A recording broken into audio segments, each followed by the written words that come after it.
Mr. Diaz. Howdy, Alma. Whoa! Thank you for bringing your horse. Javon and I have been reading a book about black cowboys. I didn't even know there were black cowboys. Qué chévere. Me neither. Yeah, lots of the first cowboys and cowgirls in America were black. Check it out.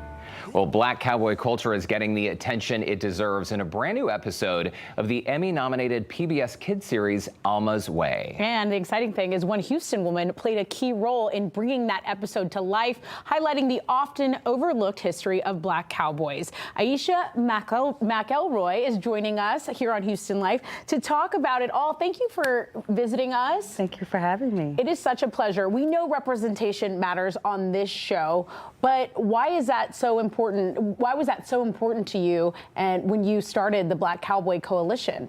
Well, it wasn't until I was around 30 years old where my grandfather shared with me the history of our family being involved in ranching and farming, and I had no clue.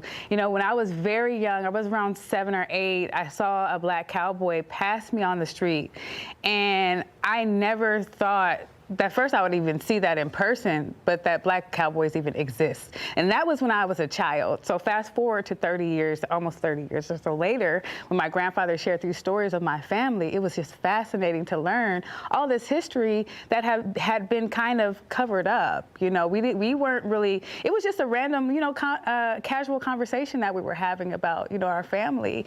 And it was just an eye-opening experience to me. And I said, you know what, I'm gonna have to bring this to light, you know, and it really came from highlighting my family initially, and then looking at the broader scope of black cowboys. And you are a direct descendant of black cowboys. In this PBS clip we just saw, the child says, I didn't know black cowboys existed. This is the story for so many of us, yourself included, being a direct descendant. What surprised you most when you started digging into this history?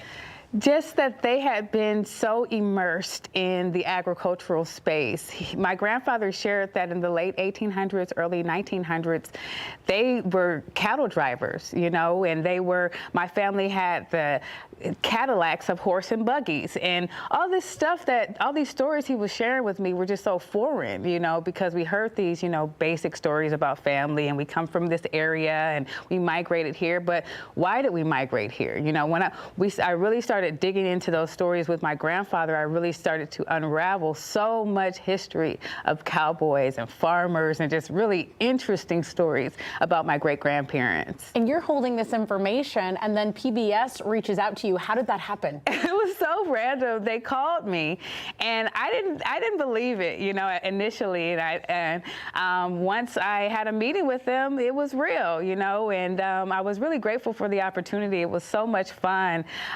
When they reached out to me, they said, hey, we want you to be a part of a series. And I said, okay, let's do it. And just seeing how long this took, they reached out to me over a year ago. And I mean, we're in 2026 now, and it's just premiering, and it's just so amazing to see, just from one conversation, this story, Cowboy Howard, coming to life. You know, it's amazing. This series, in case you're not familiar, was created by Sonia Manzano, who many of us know as Maria from Sesame Street. We grew up watching her. And this series touches on culture, identity. This black cowboy history is so critical to keep alive. Obviously, the producers thought that, and you think that. What lessons can we glean from the black cowboy today? Well, the biggest lesson is, you know, Cowboy Howard, he talks about embodying the cowboy spirit. You know, it does take a lot of hard work and effort to be a cowboy. You know, it's not just, oh, put on a cowboy hat and I look cute and I'm going outside and I'm going to go get on a horse. No, it takes hard work and effort. So, and also embodying that cowboy spirit. You see Howard, he helped animals, he helped people, you know. As long as you can embody that cowboy spirit, and if you want to be involved in, you know, getting into the agricultural space of being, you know, a cowboy, a roper, or, you know, even a horseman, just think about, well, I would just say, just start with with, you know, how do you embody that cowboy spirit? Do you work hard? Do you really want this? You know, there's a lot of work that goes into being a cowboy or a cowgirl. So think about, you know, the work involved, and then also embodying that spirit of caring for others, caring for animals, and just caring for your community as a whole. That is such a beautiful message. And that's really what your role was, right? Making sure that it wasn't about stereotypes, putting on a cowboy hat, but really being authentic. Absolutely. And kudos to the production team and the writers, because they listened to everything that I was telling them. I mean, even down to the shape of the boot, you know, and the picking out the character for Mr. Reeves. You know, they had these characters that didn't look authentic to, you know, the cowboys that we see on a day-to-day basis. And I pushed back and said, hey, how about we look at this character? Or how about we look at this design in this clothes? Or how about we say this instead of that? You know, they were very receptive. And I'm so grateful that they were just, and humbled that they, you know, they really did listen to the advice that I gave them. And Aisha, we're grateful that you have made it your mission to tell these stories. We're super tight on time, but in addition to preserving these stories, part of the reason why you're doing this is to really give credit to these Black cowboys who helped shape the great state of Texas, who helped shape our country, and who are largely wiped out of that part of history. Absolutely.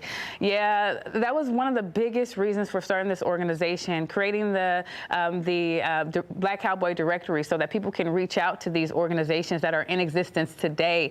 And even if they don't have access to the history, calling somebody, you know, from one of these organizations and learning more about the cowboy culture. But it is so important for these stories to be told and for them not to be lost, you know, because they have had such a significant impact on our history.